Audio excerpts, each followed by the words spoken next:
क्या हुआ जब एसपी मैडम महाकुंभ मेले में शाही स्नान करने पहुंची। तभी एक साधु पीछे से घूर घूर कर देखने लगा और एसपी मैडम के साथ छेड़छाड़ करने लगा। उसके बाद एसपी मैडम ने जो किया उसे सुनकर आप भी दंग रह जाएंगे।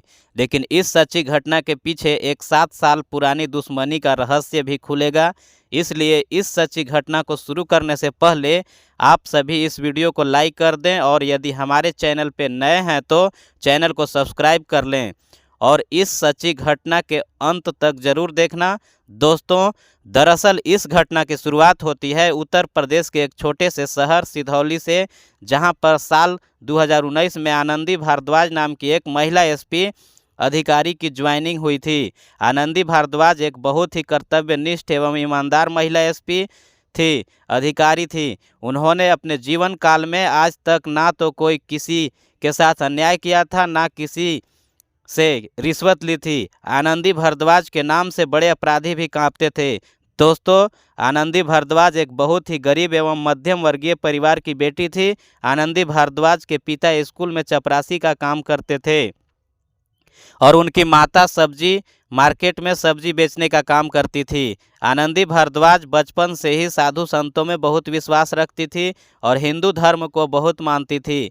आनंदी के पिता और माता ने आनंदी को बचपन से ही यह सिखाया था कि बेटा, हमारे धर्म के जो साधु संत हैं वह महान हैं और वह गुरुजन हैं। हमेशा इनका सम्मान करना और कभी किसी असहाय और गरीब का दिल मत दुखाना। जब आनंदी के घर कोई साधु संत आता था तो आनंदी उनकी बहुत सेवा करती थी, भगवान की पूजा पाठ भी करती थी। दोस्तों, आनंदी आज जिस मुकाम पर थी उस मुकाम को पाने के लिए आनंदी ने बहुत संघर्ष किया था और बहुत मेहनत की थी। आनंदी के माता पिता हमेशा आनंदी के लिए वह सब कुछ करते थे जो उनके बस में था, उनके हाथ में था। आनंदी अपने माता पिता से बहुत प्यार करती थी और आनंदी का एक ही सपना था कि उसके माता पिता अपनी बेटी पर गर्व महसूस कर सके। दोस्तों, जब आनंदी ने सिंधौली शहर की कानून व्यवस्था को संभालने का जिम्मा उठाया, उस वक्त उस शहर में कानून व्यवस्था बहुत अस्त व्यस्त थी, क्योंकि सिंधौली शहर में आए दिन अपराध होते रहते थे।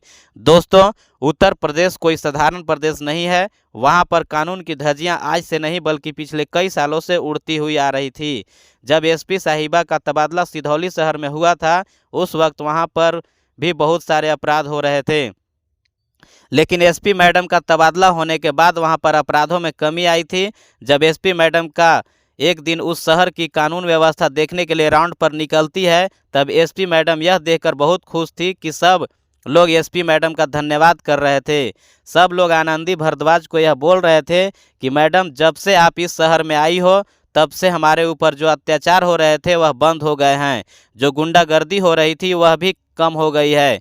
यह सुनकर एसपी मैडम बहुत खुश होती है। अब एक दिन एसपी मैडम अपने थाने में अपने केबिन में बैठी हुई थी, तब वहां पर एक महिला आती है और वह महिला एक साधु की रिपोर्ट लिखवाने आई थी। जब एसपी मैडम ने यह सुना तो एसपी मैडम ने उसको अपने केबिन में बुलाया और उस महिला से पूछताछ करने लगी। तो महिला ने बोली कि एक साधु का रिपोर्ट लिखवाना है। एसपी मैडम बोली कि साधु की रिपोर्ट क्यों लिखवाने हैं। तब वह महिला बोलती है कि मैडम, कल मेरे घर पर एक साधु आया था जिसने चोरी कर ली है। उस साधु ने मेरे कुछ कीमती आभूषण चुरा लिए हैं। तब एसपी मैडम बोलते हैं कि तुम इतना यकीन से कैसे कह रही हो? क्या तुम्हारे पास कोई सबूत है? क्या तुम्हें पता है कि तुम्हारे घर में जो चोरी हुई है वह किसी साधु ने ही की है? तब वह महिला बताती है कि दरअसल कल मेरे मोहल्ले में एक साधु भीख मांगने आया था। उस साधु ने मुझे बोला कि मुझे पानी पिला दो। जब मैं पानी लेने किचन में पहुंची तब मेरे कुछ गहने मेरे आगे के कमरे में रखे हुए थे। जब मैं उस साधु के लिए पानी लेकर आई तब वह साधु मेरे घर के अंदर कमरे में आ गया था, पर जब वह साधु पानी पीकर गया उसके बाद मेरे गहने वहां से गायब हो गए थे। हो सकता है कि उस साधु ने ही मेरे घर में चोरी की हो। तब एसपी मैडम बोलती है कि वह साधु तो तुम्हारे घर पर पानी पीने आया था, तो फिर तुम यह कैसे कह सकती हो कि उसने ही चोरी की है? तब एसपी मैडम उस महिला की रिपोर्ट तो लिख लेती है, लेकिन उसके बाद वह महिला थाने से चली जाती है और एसपी मैडम उस महिला के घर जाकर देखती है और उस महिला से पूछती है कि क्या तुम्हें याद है कि वह साधु कैसा था? और उस साधु की उम्र क्या थी। तब वह महिला साधु के बारे में थोड़ी सी जानकारी देती है और दूसरे दिन वही साधु उसी महिला के मोहल्ले में फिर से भीख मांगने जाता है। तो वह महिला पुलिस थाने में एसपी मैडम को फ़ोन कर लगाकर बुला लेती है और कहती है कि मैडम, यह रहा वह साधु जिसने मेरे घर में चोरी की थी। अब वह साधु यह सुनते ही अचानक घबरा जाता है और वह साधु इस महिला से बोलता है कि बेटी, तुम यह क्या कह रही हो? मैंने तो कल सिर्फ तुम्हारे घर पर पानी पिया था, तुमसे भोजन मांगने आया था। मैं तुम्हारे घर में चोरी क्यों करूँगा? मुझे इन सब का मोह नहीं है। मैं तो सिर्फ भगवान में विश्वास रखता हूँ और भगवान में ही सच्ची आस्था रखता हूँ। मैं तुम्हारे घर में चोरी क्यों करूँगा?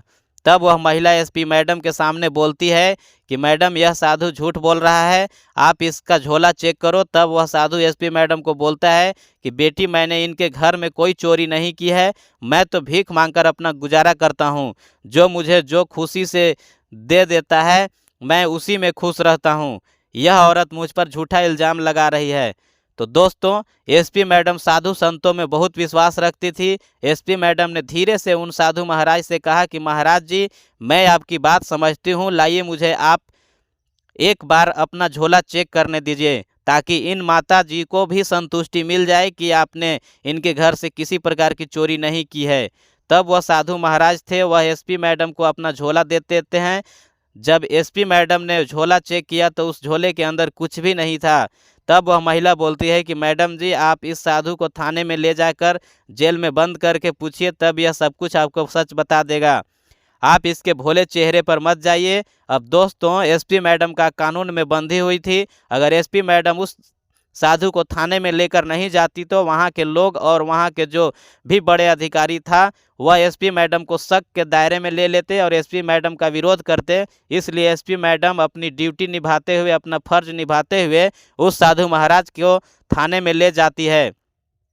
अब दोस्तों, जैसे ही साधु महाराज ने थाने का नाम सुना तो साधु महाराज अचानक से भड़क गया और बोलने लगा कि बेटा, जब मैं तुम्हें कह दिया कि मैंने इनके घर में चोरी नहीं की है, मुझे इन सब चीज़ों की मोह माया नहीं है, मैं तो एक साधु हूँ, भला इन सब चीज़ों का क्या करूँगा? फिर भी तुम मुझे थाने लेकर जा रही हो, तुम्हें शर्म नहीं आ रही है? तुम एक बुजुर्ग साधु को परेशान कर रही हो। तब एसपी मैडम बोलती है कि महाराज जी, यह मेरी ड्यूटी है, मेरा फर्ज है, मुझे इसे निभाना ही पड़ेगा। आप गाड़ी में बैठिए, आपको थाने चलना ही पड़ेगा। जब साधु महाराज को वह एसपी अधिकारी थाने में ले कर गई और पूछताछ की तो साधु महाराज एसपी मैडम के सामने रोने लगे और कहने लगे कि बेटी, आज तुमने मेरा दिल दुखाया है, तुमने मुझे बहुत परेशान किया है। भगवान तुम्हें कभी माफ़ नहीं करेंगे, क्योंकि तुमने एक सीधे साधे भगवान के भक्तों को सताया है। तब एसपी मैडम बोलती है कि साधु महाराज, मुझे माफ़ कर दीजिए, मेरा ऐसा कोई इरादा नहीं था, मैं तो सिर्फ अपना काम कर रही थी। तब सारी पूछताछ करने के बाद एसपी मैडम उन साधु महाराज को छोड़ देती है। अब दोस्तों, समय आगे बीतता गया और जीवन आगे बढ़ता गया। साल 2025 में प्रयागराज में 11 वर्षों के बाद महाकुंभ का मेला लगने वाला था। तो एसपी मैडम भी सोचती है कि क्यों न मैं भी कुंभ मेला में शाही स्नान करने जाऊं, क्योंकि वहां पर शाही स्नान करने से बहुत पुण्य मिलता है। तब एसपी मैडम अपने माता पिता को लेकर महाकुंभ मेले में पहुंचती है और अपने माता पिता को वहां के साधु संतों से मिलवाती है और माता पिता के साथ खुद भी आशीर्वाद लेती है। तभी उस वक्त एसपी मैडम के गुरु का भी प्रयागराज में आश्रम था और वहां पर एसपी मैडम के गुरुजी प्रवचन दे रहे थे। जब एसपी मैडम अपने गुरुजी से मिली तो गुरुजी भी बहुत प्रसन्न हुए और एसपी मैडम भी बहुत प्रसन्न हुई और गुरुजी ने एसपी मैडम को यह आशीर्वाद दिया कि बेटी, तुम जीवन में बहुत आगे बढ़ो और तुम्हारा नाम और ऊंचा होगा और तुम्हारे माता पिता और भी खुश होंगे। यह सुनकर एसपी मैडम बहुत खुश हुई और अपने माता पिता को एसपी मैडम पूरे महाकुंभ के मेले के दर्शन करवा रही थी, सभी साधु संतों से मिलवा रही थी। तब दूसरे दिन कुंभ के मेले में शाही स्नान होने वाला था और शाही स्नान के कारण कुंभ मेले में भीड़ भी बहुत ज़्यादा बढ़ गई थी और कुंभ मेले में भीड़ बढ़ने के कारण एसपी मैडम अपने माता पिता से बोलती है कि हम वीआईपी से कुंभ मेले में स्नान करने जाएंगे। तब माता पिता बोलते हैं कि बेटा, भगवान के घर पर कोई भी वीआईपी नहीं होता है। क्या मैंने तुम्हें यही सिखाया है कि तुम वीआईपी बनकर जाओ और आम लोग धक्के खाकर जाएं, और हम वीआईपी नहीं हैं। तब एसपी मैडम अपने माता पिता से बोलती है कि आप देखिए ना, यहाँ पर कितनी सारी भीड़ है, अगर इस भीड़ में कहीं खो गए या कोई अचानक कुछ हो गया तो फिर हम क्या करेंगे। तब जो एसपी मैडम के माता पिता थे वह आनंदी से बोलते हैं कि बेटा थोड़ी देर रुक जाओ, जब भीड़ कम होगी तब हम नदी में स्नान करने चले जाएंगे। दोस्तों, क्योंकि शाही स्नान करने का वही दिन था और भीड़ कम होने का नाम नहीं ले रही थी, तब एसपी मैडम बोलती है कि ठीक है पिताजी, चलिए भीड़ तो कम नहीं होगी, हम किसी ऐसे घाट पर जाते हैं जहां पर भीड़ थोड़ी सी कम हो। क्योंकि दोस्तों प्रयागराज में बहुत सारे घाट बने हुए थे। जब एसपी मैडम अपने माता पिता को लेकर दूसरे घाट पर स्नान करने जाती है तब वहां पर कुछ साधु संत भी स्नान कर रहे थे। और जब एसपी मैडम पानी में उतरी तब एसपी मैडम के पीछे एक साधु स्नान कर रहा था और वह साधु एसपी मैडम को घूर घूर कर देख रहा था। एसपी मैडम घबरा गई थी। अब एसपी मैडम उस वक्त सादे कपड़े में थी और वह दूसरे शहर से आई थी और वह सिर्फ अपने माता पिता को लेकर आई थी। और जब वह साधु एसपी मैडम को घूर घूर कर देख रहा था तो एसपी मैडम बहुत घबरा रही थी और वह सोच रही थी कि यह साधु महाराज आज मुझे घूर घूर कर क्यों देख रहे हैं, मैंने इनका क्या बिगाड़ा है। जब एसपी मैडम स्नान करके बाहर आई तो वह साधु भी एसपी मैडम के पीछे आ गया और एसपी मैडम ने गुस्से से उस साधु से पूछा कि अरे तुम मेरा पीछा क्यों कर रहे हो और मुझे घूर घूर कर क्यों देख रहे हो। जब मैं नदी में नहा रही थी तब भी तुम मुझे घूर घूर कर देख रहे थे, आखिर तुम चाहते क्या हो, तुम्हें क्या चाहिए। तब एसपी मैडम के माता पिता आनंदी से बोलते हैं कि अरे बेटा तुम महाराज से ऐसे बात क्यों कर रही हो, उन पर ऐसे गुस्सा क्यों कर रही हो, उन्होंने क्या किया। तब आनंदी बोलती है कि माँ तुम्हें नहीं पता, यह साधु मुझे कब से घूर घूर कर देख रहा है। जब मैं नदी में स्नान कर रही थी तब भी यह साधु मेरे पीछे आकर खड़ा हो गया था और मुझे घूर घूर कर देख रहा था। जब मैं नदी से बाहर आई तब भी यह साधु मेरा पीछा करके नदी से बाहर आ गया। तब जो एसपी मैडम के माता पिता थे वह उन साधु से बोलते हैं कि महाराज जी आप ऐसा क्यों कर रहे हैं, आप मेरी बेटी का पीछा क्यों कर रहे हैं। तब वह साधु बताता है कि तुम्हारी इस बेटी ने आज से 7 साल पहले सिधौली शहर में मेरा अपमान किया था, मुझे सबके सामने पाखंडी बताया था और थाने में ले जाकर मुझे बहुत सताया था। तब एसपी मैडम सोच में पड़ जाती है कि यह साधु कौन है और मैंने इनका क्या बिगाड़ा है। तब वह साधु बोलता है कि याद है सिधौली शहर में एक महिला ने मेरे ऊपर झूठा आरोप लगाया था गहने चोरी करने का और तुमने मेरी बात न मानकर उस महिला की बात मानी थी और मुझे बहुत सताया था। तब एसपी मैडम को सब कुछ याद आ जाता है और एसपी मैडम उन साधु महाराज से बोलती है कि महाराज जी मैंने तो आपको उसी वक्त आपसे उस गलती की माफ़ी मांग ली थी, मैंने तो आपसे उसी वक्त अपने किए पे पछता रही थी, आज आपने मेरा पीछा क्यों किया और आप मुझे ऐसे घूर घूर कर क्यों देख रहे हो। तब वह साधु बोलता है कि पहले तो तुमने जानबूझकर पाप किया और आज तुम इस महाकुंभ में महापर्व में पाप धोने का नाटक करने आई हो, तुम्हें शर्म नहीं आती है। अब दोस्तों एसपी मैडम के पास बोलने के लिए कुछ शब्द नहीं थे क्योंकि एसपी मैडम का स्वभाव ऐसा था कि वह साधु संतों से कभी भी ऊंचा आवाज़ में बात नहीं करती थी और उस वक्त एसपी मैडम के साथ उसके माता पिता भी थे। वह आनंदी से बोलते हैं कि बेटा यह साधु महाराज क्या बोल रहे हैं। तब आनंदी सारी बात माता पिता को बताती है। अब एसपी मैडम ने साधु महाराज से बोला कि महाराज जी आप मुझे आज फिर से माफ़ कर दीजिए, उस दिन मैंने आपके साथ जो बर्ताव किया था उसके लिए मैं आज तक शर्मिंदा हूँ, मेरा ऐसा कोई इरादा नहीं था कि मैं आपका अपमान करूँ, मेरा ऐसा कोई इरादा नहीं था मैं आपके साथ गलत करूं, मैं सिर्फ अपना कर्म कर रही थी, मैं सिर्फ अपना धर्म निभा रही थी क्योंकि मैं एक पुलिस वाली थी और अगर मैं आपको उस वक्त थाने पर नहीं ले जाती तो वह महिला मेरे बारे में क्या सोचती कि वह पुलिस वाली होकर साधु संतों का साथ दे रही है, चोरों का साथ दे रही है, इसलिए महाराज जी मैं आपको थाने लेकर गई थी।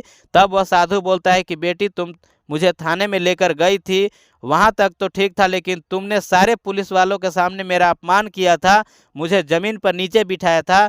अरे मुझे किसी चीज़ का मोह नहीं है, मैं तो भगवान का भक्त हूँ, कोई मुझे सूखी रोटी देता है तो भी मैं खा लेता हूँ और मैं तो हमेशा ज़मीन पर ही सोता हूँ, ज़मीन पर ही रहता हूँ, लेकिन तुमने इतनी समझदार हो, तुमने उस दिन मेरी बात पर विश्वास नहीं कि आज मैं तुम्हारा पीछा नहीं करता और ना ही ऐसे तुम्हें घूर घूर कर देखता।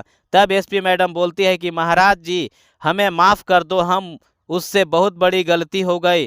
तब वह साधु एसपी मैडम को माफ़ कर देता है और जो आनंदी के माता पिता थे वह भी साधु महाराज से माफ़ी मांगते हैं और साधु महाराज को बोलते हैं कि महाराज जी, यह आपकी ही बेटी है, आप इसे माफ़ कर दो। इसने जो भी किया जाने अनजाने में गलती से किया था, यह सिर्फ अपना धर्म निभा रही थी, अपना कर्म निभा रही थी। क्योंकि दोस्तों, वह जो साधु था उस साधु के ऊपर गलत आरोप लगे थे और उस साधु ने कोई चोरी नहीं की थी। दरअसल उस घर में चोरी हुई थी, वह चोरी उस महिला के पति ने ही की थी और यह राज बहुत समय के बाद खुला था, क्योंकि उस महिला के पति ने बताया था कि वह जुए में वो कीमती जेवर और कुछ पैसे गवा दिए थे और उस महिला के पति को पैसे की बहुत आवश्यकता थी, इसलिए उसके वह गहने चोरी किए थे और बाजार में जाकर बेच दिए थे। लेकिन इन सब के पीछे उन साधु महाराज के दिल पर क्या बीती थी, यह एसपी साहिबा समझ रही थी। एसपी साहिबा ने हालांकि उस वक्त उन साधु महाराज को ढूंढने का बहुत प्रयास किया था माफ़ी मांगने के लिए, लेकिन वह साधु महाराज आखिर नहीं मिले। क्योंकि दोस्तों, साधु एक जगह नहीं ठहरते हैं, साधु तो चलता भला ऐसा कहते हैं। इसलिए वह साधु उसके बाद से सिधौली शहर में कभी नजर नहीं आया। और जब महाकुंभ मेले में मैडम ने जब घूमने का प्लान बनाया और जब वह साधु वहां पर टकराया तो ऐसी घटना हुई। हालांकि वह साधु एसपी मैडम को छेड़ नहीं रहा था, वह साधु एसपी मैडम को पहचान गया था कि यह तो वही महिला है जिसने थाने में मेरा अपमान किया था, जिसने थाने में मेरे साथ गलत बर्ताव किया था। तब दोस्तों, वह साधु महाराज इसलिए एसपी मैडम को पीछे खड़ा हो गया था और एसपी मैडम को गुस्से से घूर घूर कर देख रहा था, क्योंकि साधुओं की छवि कभी ऐसी नहीं होती है कि वह किसी महिला या किसी भी व्यक्ति के साथ किसी तरह का गलत बर्ताव करे। साधु हमेशा से सब भी रहा है और साधु भी सनातन धर्म को आगे बढ़ते और सनातन धर्म का हिस्सा होते हैं। साधु तो कहते हैं कि साधु संतों में भगवान निवास करते हैं। आज भी हमारे देश में न जाने इतने कई बड़े बड़े साधु संत हैं जो बड़ी से बड़ी भविष्यवाणी करते हैं, जो गिने जुबे हर किसी व्यक्ति का भूतकाल और भविष्यकाल बता सकते हैं। तो दोस्तों, इस सच्ची घटना को सुनने के बाद आपकी क्या राय है? एसपी मैडम ने जो किया था वह सही किया था या गलत किया था? आप कमेंट बॉक्स में हमें अवश्य लिखकर बताएं, क्योंकि यह घटना बहुत सच्ची घटना है। और दोस्तों, अगर आपने अभी तक हमारे चैनल को सब्सक्राइब नहीं किया है तो आप हमारे चैनल को सब्सक्राइब कर दें और हमारी इस छोटी सी वीडियो को आप सभी लाइक अवश्य कर दें। धन्यवाद।